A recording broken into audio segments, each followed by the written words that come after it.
Inihaw nga tilapia. Prito nga tilapia. Ano bang mas masarap challenge?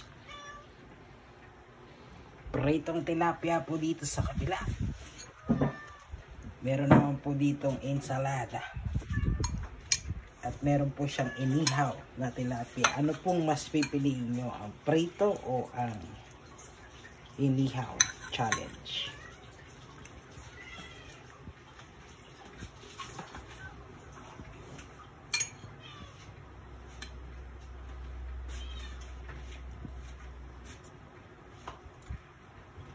Sarap. So, mas gusto mo ang inihaw kaysa sa prito? Ikaw naman po, sa kabilang corner. Mas gusto mo ba ang prito kaysa sa inihaw? Unahin ko muna yung prito, sunod ko yung ihaw mamaya. So, ano mas pipiliin mo? Parehas. Yung ikaw, mas gusto mo talaga inihaw? Parehas din tilapia yan. Hindi, ano bang mas malinamnam? Ito, masarap to niya. Ako gusto ko paksiw. No, box.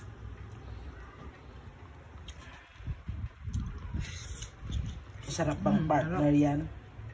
Ensalada at saka rito. Hindi masakit yan.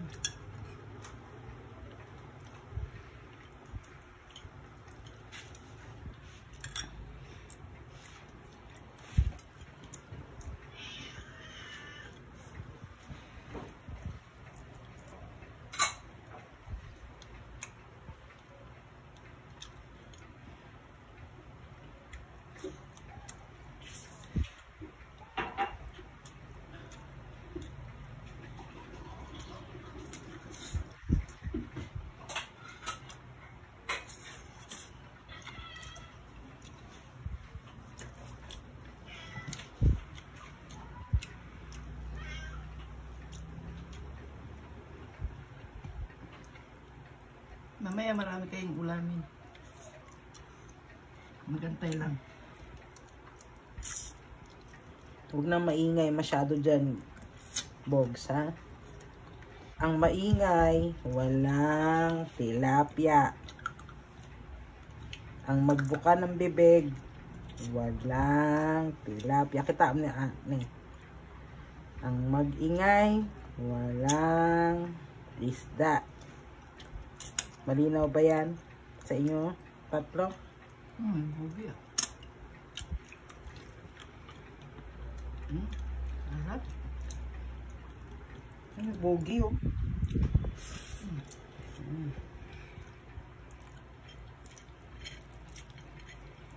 Mukhang depende po sa ebidensya po ng kasarapan ay mukhang mas masarap po talaga dito sa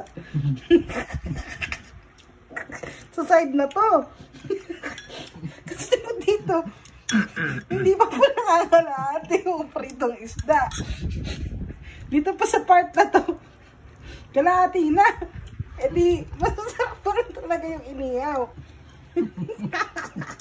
Masa kumakain yan.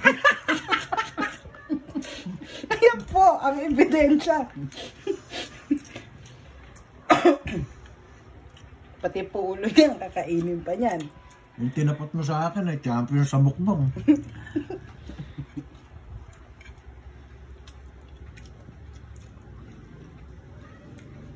Medium size to. Pareho lang po sukat niyan. Pagka na po pila. Kaya pumbiling tarang ka, ano?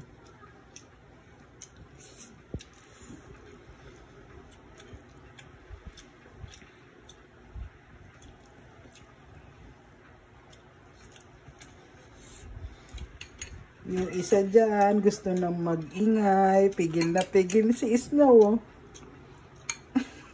Meron kaya dyan. Yung maingay, walang pagkain. Ang maingay, walang tilapia, mapaprito o mapainihaw. Huwag mag-iingay. Sigurado doon sa farmers. Yan na po, baliktad na. No? Ito po, hindi pa. So, base po sa ating napanood ay mukhang mas masarap po talaga ang inihaw na tilapia. Thank you guys for watching.